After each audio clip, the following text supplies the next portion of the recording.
Well, one of the things that we know here on the KRLD Afternoon News is that our first responders, they do so much for us. And sometimes they don't get enough credit. And, one of the things that it's tough for them, we've spoken about this during the pandemic. We've spoken about this when we've had, mass shootings here in North Texas and just anything that comes across our headlines. Our first responders are always there, and their mental health is so critical. We talk about everybody else's mental health, kids and parents and at the workplace, but our first responders, this is a really big deal. And now they have a peer support program. It's no cost, it's in person, and they're creating a stigma-free mental health support network. It's the NAMI North Texas and Flower Mound Police Department. They are in a partnership to help each other out with their Overwatch Peer Support Program. Here to talk more about it is Flower Mound Detective Michelle Horridge.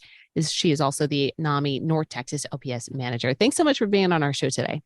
Yes, ma'am. Thank you for having me. This is a critical partnership. How did it all come about? So I've known about this program for quite a while. One of my really good friends, his name is Officer Todd Jerry from Garland Police Department. He came up with this idea back in 2019 and approached NAMI North Texas to see if this was something that they might be interested in doing. It took a couple of years. Last year in between 2021 and 22, NAMI North Texas, along with the Meadows Mental Health Policy Institution, came up with this amazing program. It's a 16-hour training for peer support. Last year in March, we started implementing it, and at this time, we have 84 peer supporters throughout the DFW area right now. What do you define as peer supporters? So peer supporters are going to be individuals that are culturally competent, that are first responders, fire, police, dispatchers, even correction officers that have the experience and have their own good mental health to be able to support our fellow people that are within our departments. And that's some dedication. I mean, to put in the hours to go through the training, let alone saying, I'm going to help my fellow peers. Is that surprising to you at all, that number? No, it's not, to be honest with you. A lot of departments, especially the bigger agencies, they already have peer support programs within their departments. When they have that, that's absolutely fantastic. But sometimes you'll have that officer in the department that doesn't have that trust within their peer support. And with Overwatch, this provides those officers to continue to get peer support without having their departments involved if there's any type of issues within their departments. And it's more of a relaxed environment. And of course, it's not possibly a future supervisor that you're actually going to saying, hey, I've got some issues going on.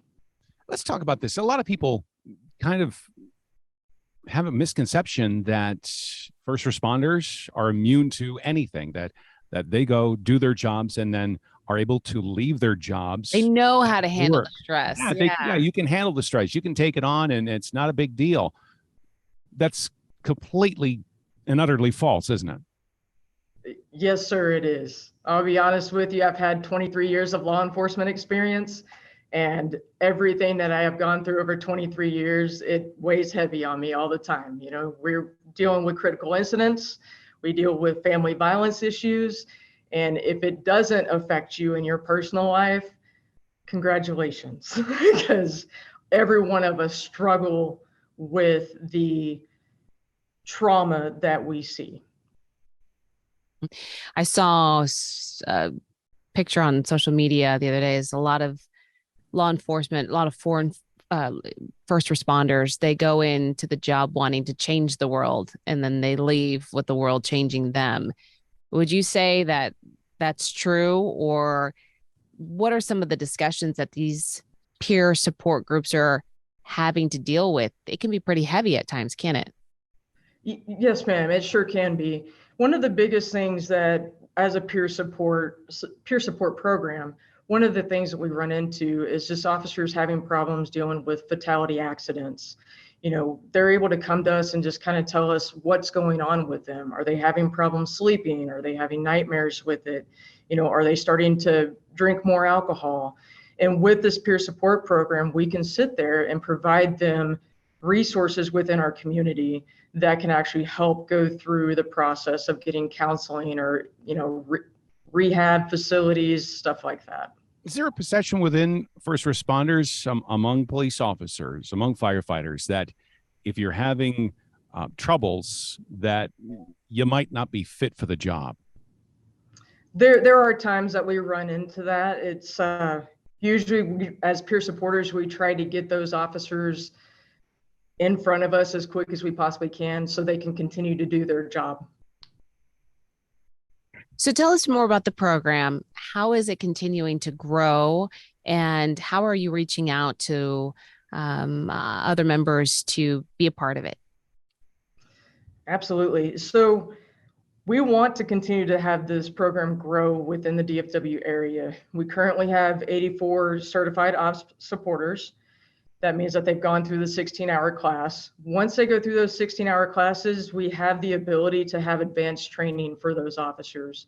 So we do that a couple of times a year. Currently, what we do with our ops program is we'll go to special events.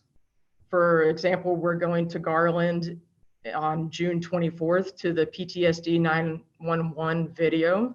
We're going to have a table set up, then that way officers that are coming and first responders that are coming to see that video, they see us out there and they know that this is a reliable source for them to get some help if they need help. What goes into the 16 hours?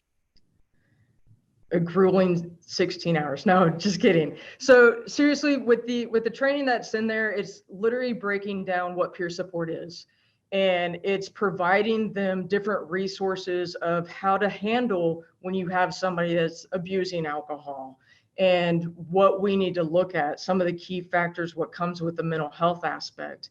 And it's just providing them the resources and teaching them how to be able to communicate with our peers where it's not in a judgmental form. Yeah, everybody wants to have a good work environment, right? No matter if your work environment changes every day because you never know what you're going to be up against. But does this make our first responders also more compassionate in their line of work when they're dealing with, people who are in need, not just their peers? I believe so. I mean, I'm a strong supporter that when it comes to mental health, if you're not taking care of yourself, how are you going to be able to take care of your community? It also has to be very important for the first responders' families as well. So they're not bringing this stuff home. Correct. A lot of times, being 23 years in the service, I know that I've gone through a lot of relationships over the years because I didn't have anybody to talk to. That's one of the reasons why I'm a big supporter of the ops program, is it gives these individuals the opportunities to talk to other fellow officers and first responders. How has that training changed you? So I've actually had other training prior to getting involved in ops. And for me, education is very important. That's one thing that nobody can take away from you. So it just has made me a better peer supporter. Love that. That is, again, Flower Mound Detective Michelle Horridge, who is with us. She is also the NAMI North Texas OPS manager here on KRLD. We appreciate it. And how can people, especially other first responders, how can they follow NAMI and get more information about this training? You can look up NAMI North Texas online, and you can go to our Frontline Wellness, and it actually has some information in reference to our ops program. And if anybody is interested, we're having a clay shoot on August 18th, and it's going to be at the Dallas Gun Club in Louisville. And all proceeds actually go back to the ops program. That's awesome. Thank you so much for the time. We appreciate it. Yes, thank you.